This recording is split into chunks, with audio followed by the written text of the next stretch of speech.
Le crowdfunding décolle en France. Le crowdfunding, c'est le financement participatif. En bon français, c'est une technique de financement qui permet aux projets de création d'entreprise qui utilisent Internet comme canal de mise en relation entre les porteurs de projets et les personnes souhaitant investir dans ces projets. Alors à l'échelle mondiale, le crowdfunding représente plus de 16 milliards de dollars dans le monde, plus 167% par rapport à l'année dernière, et c'est carrément une alternative au secteur bancaire. En tout cas, cela incite les acteurs traditionnels à se positionner. Alors si le prêt est une pratique ancienne, elle fait actuellement l'objet d'un large engouement en raison de sa simplicité de fonctionnement. Ça se passe sur Internet et surtout des difficultés que rencontrent certains créateurs à trouver des financements. Concrètement, comment cela fonctionne-t-il? Eh bien, d'un côté, il y a l'épargnant qui souhaite investir dans un projet coup de cœur et de l'autre, le porteur d'un projet de création d'entreprise qui ne possède pas nécessairement les fonds pour son démarrage et qui ne souhaite pas faire appel au crédit bancaire.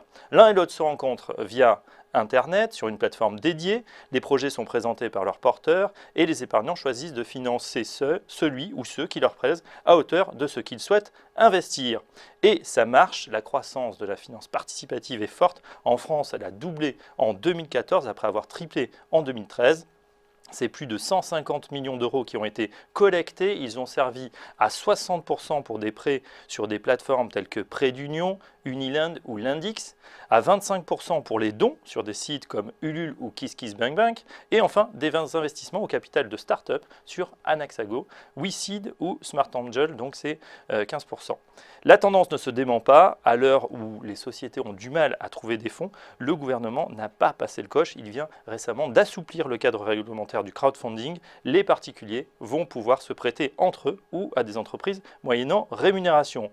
Évidemment, une activité jusqu'ici réservée aux banques, les acteurs traditionnels, les banquiers, les assureurs ont décidé de passer du coup à la vitesse supérieure. Ils ne se contentent plus de surveiller l'essor du crowdfunding, mais souhaitent désormais y participer. Allianz France a ainsi annoncé la semaine dernière, jeudi 16 avril, le lancement d'un fonds d'investissement dédié à la finance participative. Ce fonds investira à côté des particuliers dans des entreprises dont le projet a été mis en ligne sur Smart Angels, donc une plateforme qui propose au grand public d'investir dans le capital de jeunes sociétés. Allianz compte allouer entre 5 et 10 millions d'euros chaque année à ces investissements. Fin janvier, Groupama Bank avait annoncé son intention de prêter 100 millions d'euros sur 4 ans à de très petites entreprises via le site de prêt rémunéré Uniland.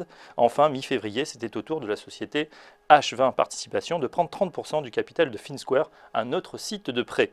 Bref, le secteur est en pleine mutation, une aubaine pour tous les porteurs de projets, et ce, quel que soit le domaine d'activité, l'art, l'écologie, l'éducation, sport, mode, musique, photo, ciné, nous entrons dans une nouvelle ère où les citoyens deviennent acteurs du financement de l'économie, une économie réelle, une économie du partage, et peut-être même une nouvelle forme d'entraide.